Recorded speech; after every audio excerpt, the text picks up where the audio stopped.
Hello, Fuse Nation. It is January 19th, 2017. I am your host, Alex Fuse. Thank you for listening and watching the show tonight. I have a very special guest on the phone right now, Jackson Murphy, also known as Lights Camera Jackson. So, Jack, how are you doing today? I am doing great, Alex. Thank you so much for having me on your show. How are you doing? Good. I'm doing great. And now I hope that we can do another interview in the next weeks as well. I love talking movies. I'm a big movie guy, and one movie that I was looking forward to seeing is Dog's Purpose. And now, yesterday, of course, the announcement claiming that this movie abused animals in it. Can you talk about what happened with this movie, Dog's Purpose? Yeah, so I saw A Dog's Purpose last night, went to a screening at Colony Center, and then I came out of the movie and I went home and saw there's this video on TMZ, trained by them, showing a dog that was and it was a training situation, a training scene, and they were trying to get the dog into the water, and it didn't quite work out. The dog didn't seem to want to do it, and then the video shows a little later on the dog may be drowning. So definitely some controversy from that. A lot of people talking about it online, and I basically wrote my review saying, this controversy is terrible, and aside from that, the film itself is just not very good. And so definitely because this movie was going after dog lovers. Now, if they're offending the dog lovers because of this terrible video, nobody is going to want to go see A Dog's Purpose. Mm-hmm. So you didn't like the movie, huh? No, I didn't like the movie. I thought it was very corny and overdone and cliched and very quirky, and the whole concept itself of it. But also you have to really suspend your belief, and my gosh, you have to take a lot of liberties. They take a lot of liberties with the time and the situation going on in this film. Yeah, I like Dennis Quaid, so I enjoyed seeing him, but it's very sentimental. It's very sweet, but a genuine way. Yeah, it does not do a very good job with much of the story and the concept. Okay. Now, there's a lot more movies coming out in 2017, and I want to ask you, what big movies should movie fans be excited about in the next few months?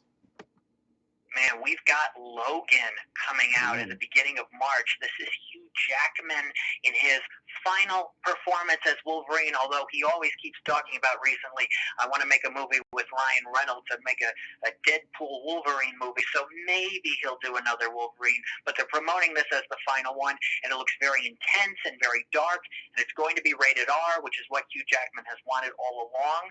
I also got to give a shout out to Beauty and the Beast. Everybody's going to want to go see this.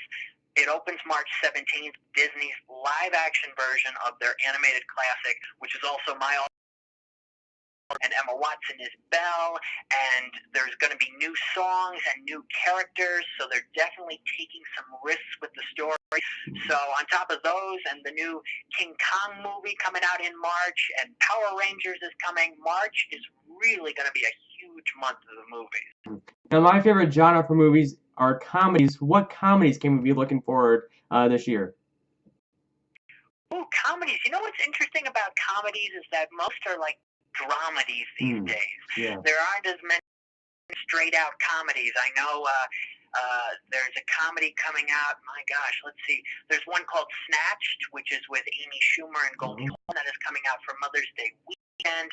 I know that The Boss Baby, which I think they're really trying to push as a mainstream comedy to get both kids in because it's a DreamWorks animated movie and the adults in who are fans of Alec Baldwin.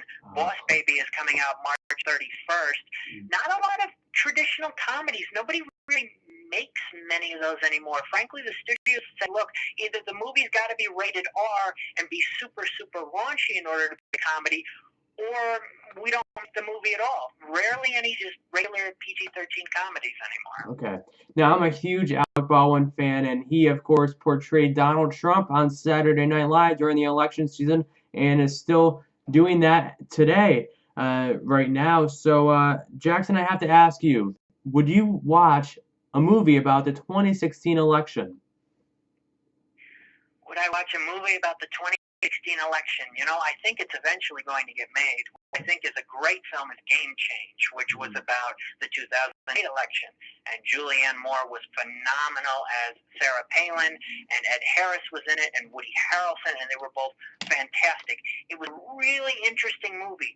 Even if you weren't a fan of politics and you were just a fan of character dramas, you really could get into this film. It examined so much, just the psychological study and how the election system works, that I really thought Game Change was fantastic. And Jay Roach, the director of that film, did The Campaign, the Will Ferrell comedy, and he did Recount as well for HBO. So I feel like maybe a little bit down the line, maybe Jay Roach and HBO try the 2016 election. Okay.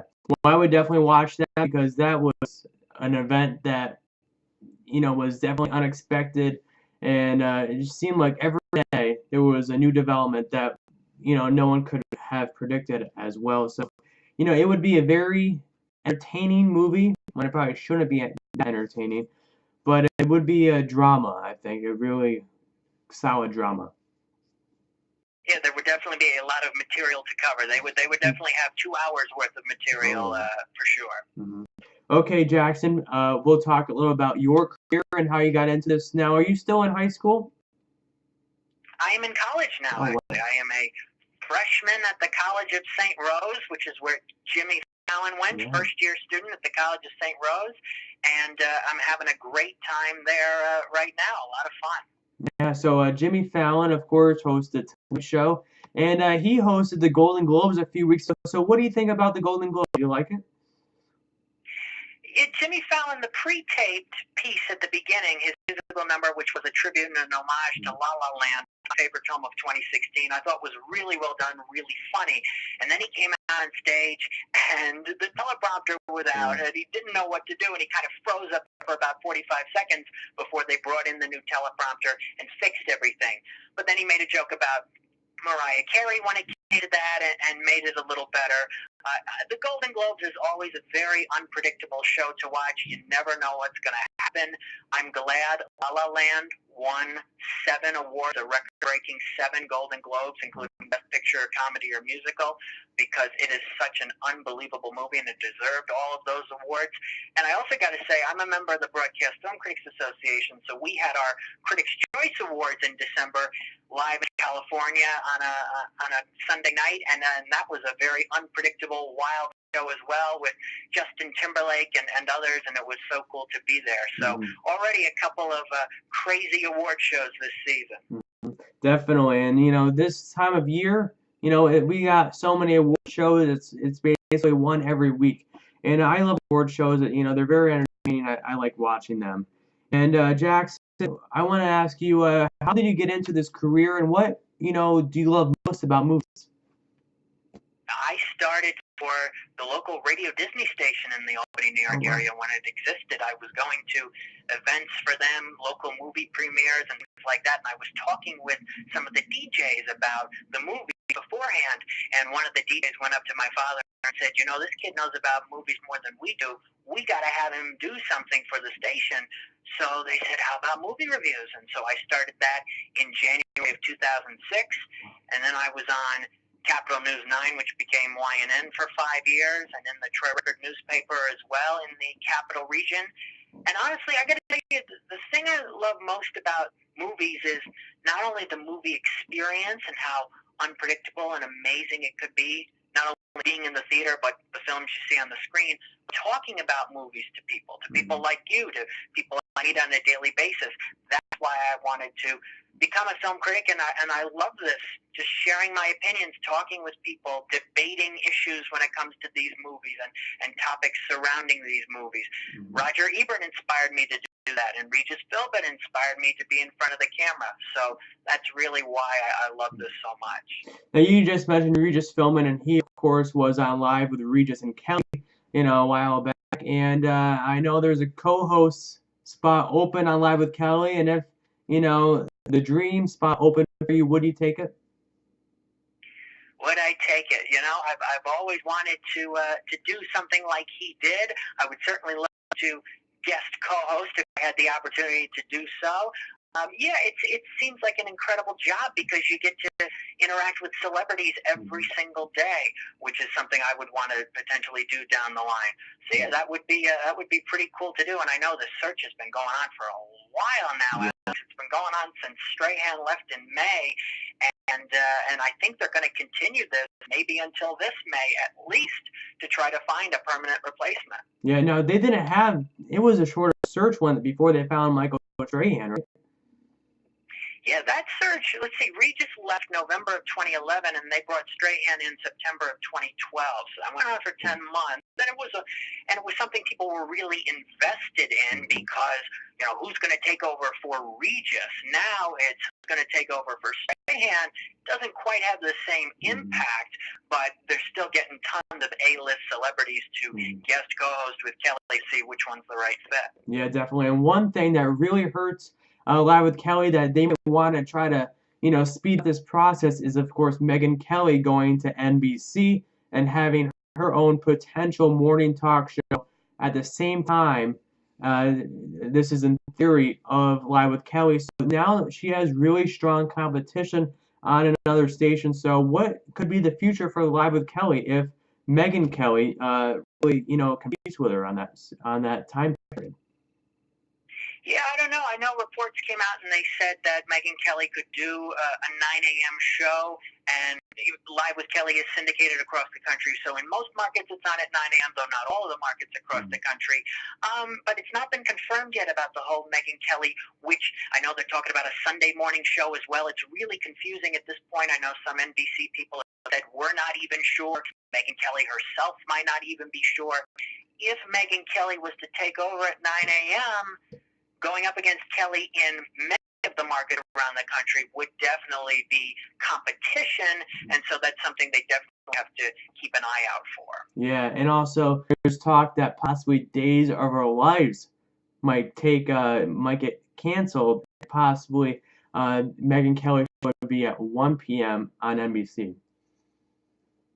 Yeah, I've heard that too. Yeah, they could move all around, and if they really inserted her at 9 a.m. in between the first 2 hours of the Today Show and then the Kathy Lee and Hoda hour of the Today Show, just logically, it'd be kind of difficult to say, all right, here's the Today Show, here's Megyn Kelly's show, which we're not branding as part of the Today Show at all, and then here's more of the Today Show. Little weird to go back and forth. So if I was a betting man, I would say she doesn't go in the 9 a.m. slot. I would either choose 1 p.m. or I would choose just a Sunday morning show for her or something like that, but you never know what can happen. Yeah, definitely. And before we wrap up this Feuzion News episode, I want to ask you, who was your favorite celebrity you've ever interacted with?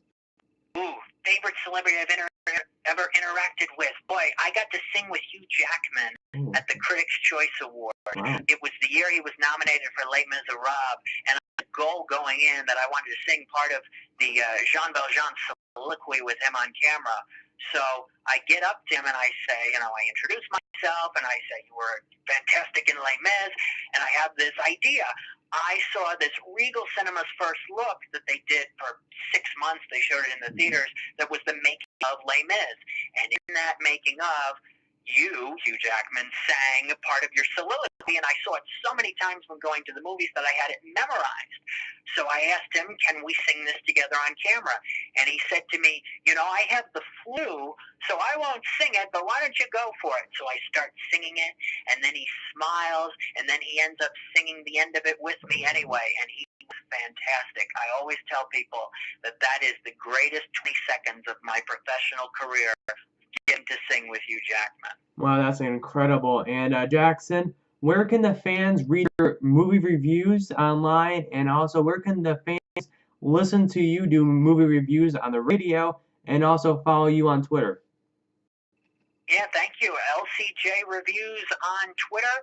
You can go to lights-camera-jackson.com for all the latest movie news, movie interviews, movie reviews, and listen to me every Friday morning, Fly 92.3, and that's fly92.com as well. You can live stream and listen to that.